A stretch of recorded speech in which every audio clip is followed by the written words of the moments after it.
Good morning first class. बेटा मैंने आप लोगों को इंग्लिश रीडर में चैप्टर नंबर 7 रीड करवाया था। हमारे चैप्टर का नाम था एन ओल्ड वुमेन। ठीक है, इस वीडियो में हम लोग इस चैप्टर का रिवीजन कर लेंगे, साथ ही साथ हम इसके वर्ड मीनिंग्स और एक्सरसाइज भी डिस्कस कर लेंगे। आपको होमवर्क क्या करना है ये मैं आप लोगों को वीडियो के लास्ट में बता दूंगी। तो चलिए चैप्टर का रिविज़न स्टार्ट करते हैं। There was an old women who lived in a shoe. She had so many children, she didn't know what to do. She gave them some broth without any bread. She whipped them all soundly and sent them to bed. This is a poem written by L. Frank Baum. ठीक है, देखो इस poem में क्या था। There was an old woman, यानी कि एक बार एक ओल्ड वुमेन थी, बूढ़ी औरत थी, जो कि एक शू में रहती थी, यानी कि जो उसका घर था वो एक शू की तरह था। ठीक है, और उसमें उनके बहुत सारे चिल्ड्रन थे और उनको ये नहीं समझ आता था कि वो क्या करें। तो वो क्या करती थी, वो उन्हें सम ब्रोथ दे देती, ब्रोथ यानी सूप दे देती थी, विदाउट एनी ब्रेड, यानी कि पीने के लिए सूप तो दे देती थी लेकिन साथ में कुछ भी खाने के लिए नहीं देती थी। She whipped them all soundly and sent them to bed. वो उनको बहुत तेज़ तेज़ आवाज़ आए इतनी तेज़ मारती थी और फिर उनको उनके बेड पर सोने के लिए भेज देती थी। तो और ये पोएम जिसने लिखी है उनका नाम क्या है, उनका नाम है एल फ्रैंक। ठीक है, अब हम इसके वर्ड मीनिंग्स डिस्कस कर लेते हैं। वर्ड मीनिंग्स में फर्स्ट है मैनी। मैनी मीन्स होता है मोर देन वन, यानी एक से ज़्यादा। तो एक से ज़्यादा को हम बहुत भी कह सकते हैं, तो मैंने आपको इसका हिंदी में मीनिंग लिखवाया है बहुत। सेकंड है ब्रोथ। ब्रोथ यानी क्लियर सूप, तो सूप आप इंग्लिश में भी लिख सकते हैं और हिंदी में ये मैंने यहाँ पर सूप लिख दिया ताकि आप समझ सकें कि ब्रोथ का मतलब क्या होता है।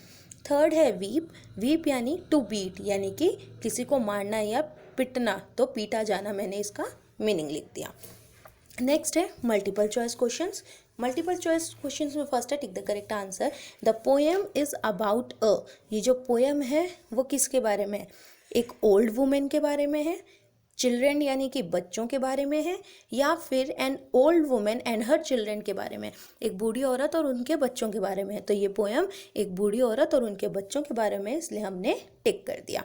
सेकेंड है the old women had dash children. जो बूढ़ी औरत थी उनके कितने चिल्ड्रेन थे, 2, 4 या मैनी, 2 थे, 4 थे या बहुत सारे थे। तो जो ओल्ड वुमेन थी उनके बहुत सारे बच्चे थे, इसलिए हमने मैनी पर टिक कर दिया। सेकंड का आंसर है ऑप्शन नंबर सी। थर्ड है the old women gave soap to her children without any. जो ओल्ड वुमेन थी वो अपने बच्चों को सूप देती थी बिना किसी सॉल्ट के, स्पून के या ब्रेड के। तो हमने पढ़ा था कि वो बिना किसी ब्रेड के देती थी, तो हमने ब्रेड को टिक कर दिया। फोर्थ है she sent the children to dash. वो अपने बच्चों को कहाँ भेज देती थी, स्कूल, बेड या मार्केट। तो हमने पढ़ा था कि वो अपने बच्चों को मारती थी और फिर उन्हें कहाँ भेज देती थी, बेड के लिए भेज देती थी, यानी सोने के लिए भेज देती थी। तो हमने बेड को टिक कर दिया। ठीक है, ये जो बेटा टिक द करेक्ट आंसर है, इसमें आपको तीनों ऑप्शंस लिखने हैं और फिर करेक्ट ऑप्शन पर टिक करना है, डायरेक्ट करेक्ट ऑप्शन नहीं लिखना है। ठीक है, नेक्स्ट है answer the following questions. First question आपसे पूछा है where did the old man live. जो ओल्ड वुमेन थी वो कहाँ रहती थी, तो हमने आंसर दिया the old woman lived in a shoe. जो ओल्ड वुमेन थी वो कहाँ रहती थी, एक शू में रहती थी, यानी कि जूते में रहती थी। सेकंड है did the old women have many children. क्या ओल्ड वुमेन के बहुत सारे बच्चे थे, तो आंसर हमने दिया yes the old women had many children, कि हाँ जो बूढ़ी औरत थी उनके बहुत सारे बच्चे थे। थर्ड क्वेश्चन है what did the old women give to her children. जो ओल्ड वुमेन थी वो अपने बच्चों को क्या देती थी, तो हमने आंसर लिखा the old women gave broth to her children.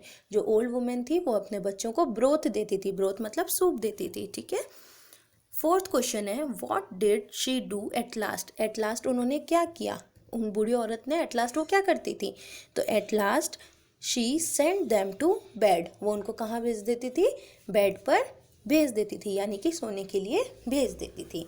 तो इसमें बेटा ये जो वर्ड मीनिंग्स है आप ये करेंगे। ठीक है, आप ये लिखेंगे मैनी और डायरेक्ट हिंदी में मीनिंग लिख देंगे बहुत, ये बीच का आपको इंग्लिश का लिखने की ज़रूरत नहीं है। फिर आप ब्रोथ लिखेंगे और उसका मीनिंग लिख देंगे सूप। फिर थर्ड आप वीप लिखेंगे और इसका मीनिंग लिख देंगे पीटा जाना। तो ये आपके वर्ड मीनिंग्स हो गए। फिर टिक द करेक्ट आंसर, जैसा कि मैंने आप लोगों को बताया कि आप तीनों ऑप्शंस लिखेंगे, फिर करेक्ट ऑप्शन पर टिक करेंगे, ठीक है। और आंसर द फॉलोइंग क्वेश्चन, जैसा मैंने आपको बताया वैसा आपको कंप्लीट करना है, यानी कि आपको वर्ड मीनिंग्स ए और ये बी ये कंप्लीट करने हैं अपने नोटबुक के अंदर, ठीक है। ये भी ध्यान देना बेटा कि अगर आप लोगों के पास इंग्लिश रीडर की बुक अवेलेबल है तो ये वर्क आपको बुक में भी करना है, ठीक है। अगर बुक है तो बुक में भी करेंगे, और अगर बुक नहीं है तब सिर्फ और सिर्फ नोटबुक में कर सकते हैं, ठीक है बेटा।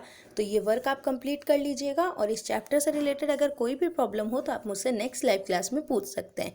ये चैप्टर हमने 2 बार डिस्कस कर लिया है, एक बार हम इससे पहले लाइव क्लास में पढ़ चुके हैं, और एक बार इस वीडियो में मैंने आपको फिर से समझा दिया है। फिर भी कोई डाउट हो तो आप मुझसे पूछ सकते हैं। तो अपना होमवर्क कंप्लीट कर लीजिएगा, और बेटा अब आप लोग लर्निंग स्टार्ट कर दीजिए, ठीक है।